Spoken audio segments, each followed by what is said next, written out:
What is good, my nasty ass wrestlers? If you guys don't know me, my name's Isaac and I post a new video here on my wrestling channel every single day, so you can hit the like button, hit the subscribe button. I post videos Monday through Friday. If you have any video suggestions, comment them below. I always check them out.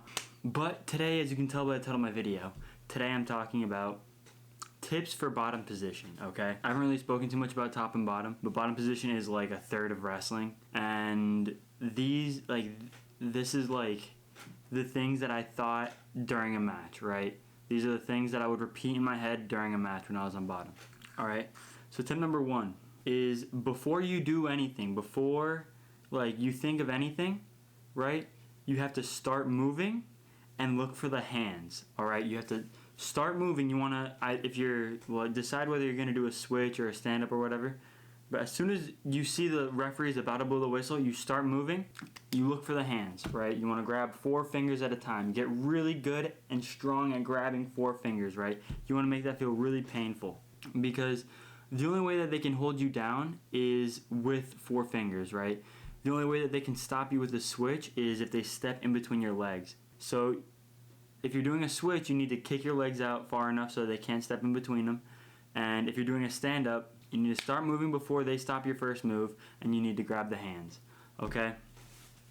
Tip number 2 is keep rubber on the mat, okay? What I mean by that is keep the rubber part of your wrestling shoe on the mat. You want to have your feet constantly pushing into this kid as you're on bottom, right? Either running away from him or pushing into him, right? The easiest way to go from being under someone to standing up is to push into them backwards, you know what I mean? Go backwards and you fight for the hands, you know what I'm saying? And that way you use his pressure to build you up, and then you can turn or do whatever move you want. But the important part is you keep the rubber on the mat, okay? You want to keep that pressure. If your feet are off the mat, then if the bottom of your feet are off the mat, then you're in bad position, okay? Tip number 3 is your first move should not be your last, right? If you stand up and you get halfway there and you're fighting the hands and he lifts you up and returns you, you shouldn't just give up. It has to be move after move after move after move after move, you know what I mean? If he returns you, hit a switch. If he blocks your switch, belly out, get back to your knees. You have to keep on fighting until you get back into neutral position, and just you want to keep on doing as many things as you can, right? Just like in standing position, just like in top position, you need to overfill his head with possibilities. You need to make it so he can't put up with the shit you're dishing out. You know what I mean? You need to make it so he can't keep up with you, right? And you do that by running forward, creating space, hitting a switch. You know what I mean? Tip number 4 is create space, okay? The key, alright, so this is probably the most important thing I'm saying in this whole video, but the key to top and bottom position, right? You start like this. You guys start one on top of the other, right? In order for him to control you, he needs to maintain as little space in between his hips and yours, alright, to control you. In order for you to get out, you need to create space and get out, right?